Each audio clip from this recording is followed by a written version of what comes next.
Good night. Can't sleep?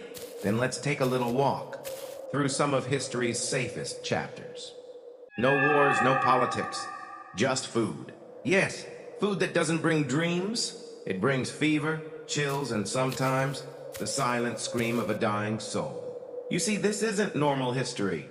This is the kind of history so disturbing it makes people fall asleep. Because if you don't sleep, you might just go mad. Tonight, let's explore the strange flavors of medieval Europe. Do you know what the biggest feast was for poor people in the Middle Ages?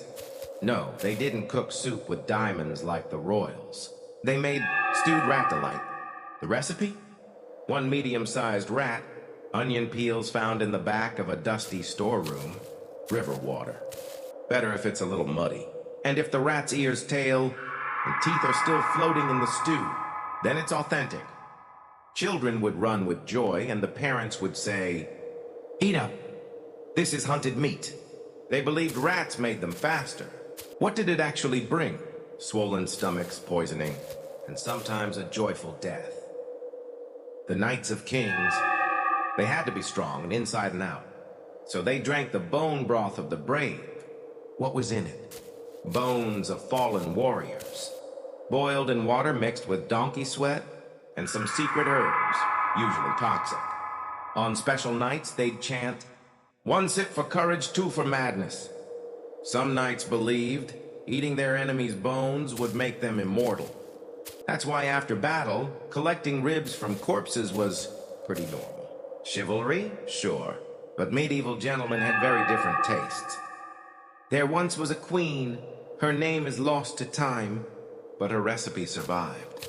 She drank a special potion every day. The elixir of eternal youth. Ingredients?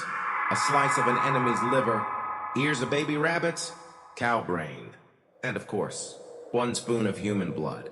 She used to say, "To be beautiful on the outside, you must be savage on the inside." Each morning before her bath, she'd take 1 slow sip. It said her face never aged because it was always drenched in blood.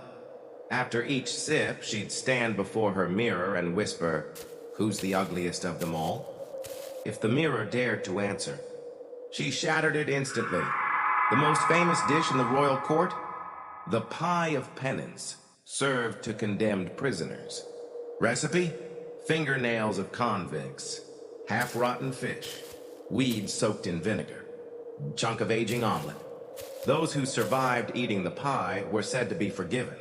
Those who didn't, they became the next ingredient in the next pie. One king once said, "Forgiveness is a flavor best served rotten." Priests called it holy. They believed, the smell alone proves it's a divine test. You're still here? You're brave.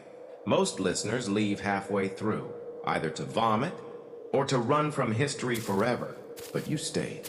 Now you know, history isn't just kings and queens. It's blood, rotting meat, rat teeth, and twisted beauty routines. Your night may not be peaceful. You might even see a queen whispering in your dreams. My elixir is incomplete. But still, I'll say, good night, and please, lock your kitchen door before bed. Because if you smell bone broth in the middle of the night, then history has returned.